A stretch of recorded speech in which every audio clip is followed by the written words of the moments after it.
हरे कृष्णा हरे कृष्णा कृष्णा कृष्णा हरे हरे हरे राम राम राम हरे. सर्वप्रथम सर्वांना अक्षय तृतीयाच्या खूप खूप शुभेच्छा. आज विशेष महत्व आहे आजच्या अक्षय तृतीयेचं. त्याला 3.5 मुहूर्तांपैकी एक मुहूर्त म्हणतात. पहिला जो 3.5 मुहूर्तांपैकी एक मुहूर्त आहे तो म्हणजे पाडवा, जो चैत्र महिन्यातला पाडवा येतो तो. त्यानंतर अक्षय तृतीया आणि त्यानंतर तिसरा आहे तो आहे दसरा. आणि जो अर्धा मुहूर्त आहे, अर्धा 3.5 मुहूर्तांपैकी अर्धा जो मुहूर्त आहे तो म्हणजे दिवाळीत येणारा पाडवा. तर अशा प्रकारे या अक्षय तृतीयाला शुभ मुहूर्त असं म्हणतात.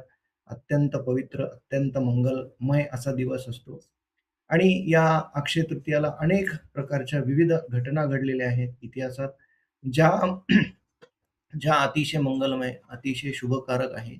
तर त्या आपण जाणून घेण्याचा प्रयत्न करणार आहोत. म्हणजे आपल्याला समजेल की या अ, अक्षय तृतीयाला का विशेष महत्त्व आहे. तर पहिलं म्हणजे भगवान विष्णूंचा 6वा अवतार भगवान परशुराम यांचं प्राकट्य दिन आज झालेला आहे. त्याचबरोबर आजच्या दिवशी चंदन यात्रा याची सुरुवात होते. म्हणजे अ, उन्हाळ्याचे दिवस असल्यामुळे एक भाव आहे भगवंतांप्रती भक्तांचा, की त्यांना थंडावा मिळावा म्हणून चंदनाचा लेप लावण्यात येतो आणि तो आजच्या दिवशी सुरू होतो.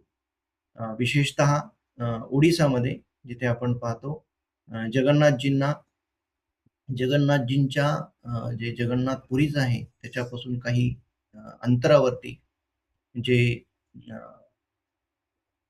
गोपीनाथ मंदिर आहे. तर तिथे याची सुरुवात झाली आणि याप्रमाणे या चंदन यात्रेला सुरुवात होते. तर हा तो दिवस असतो या शुभ दिवशी या चंदन यात्रेची सुरुवात होते. त्याचबरोबर आज अ, जगन्नाथजींच्या पुरी येथे अ, रथयात्रेच्या रथाच्या अ, तयारीची सुरुवात होते. म्हणजे जो रथ बांधण्यात येतो किंवा रथ घडवण्यात येतो, त्याची सुरुवात आजच्या दिवसापासून होते. त्याचबरोबर आजच्याच दिवशी गंगा देवीचं या पृथ्वी तलावरती प्राकट्य झालेलं आहे. त्याचबरोबर अ, विशेष म्हणजे महाभारतातल्या एका कथेनुसार असं सांगण्यात येतं, की पांडवांना जो अक्षय पात्र मिळालं होतं, तर ते अक्षय पात्र आजच्याच दिवशी सूर्यदेवाने दिलं होतं, ज्याचं विशेष महत्त्व आपण जाणताच. तर अशा प्रकारचं अक्षय असं पात्र प्रदान करण्यात आलं, ज्यामध्ये रोज अ, अगणित असं प्रसादाचं अ, प्रसाद प्राप्त व्हायचा, असं त्याचं वरदान होतं. त्याचबरोबर आज जे 4 धाम आहेत, तिथलं बद्रीधाम, गंगोत्री, यमुनोत्री या यात्रेला आजपासून सुरुवात होते. आणि अ, याच दिवशी एक विशेष घटना घडली. ती म्हणजे श्रील प्रभुपादांचं झाशी येथे द लीग ऑफ डिव्होटीज नावाची संस्था त्यांनी सुरुवात केली. त्याचं पण अक्षय तृतीयेच्या दिवशीच अ, सुरुवात झाली होती आणि त्यानंतर मग काही वर्षांनी प्रभुपादांनी इस्कॉनची स्थापना केली. पण पहिलं जी स्थापना झाली ती द लीग ऑफ डिव्होटीजची प्रभुपादांद्वारे झाली. त्याचबरोबर सिंहाचलम जे आंध्र प्रदेशमध्ये अ, भगवान नरसिंहाचं मंदिर आहे.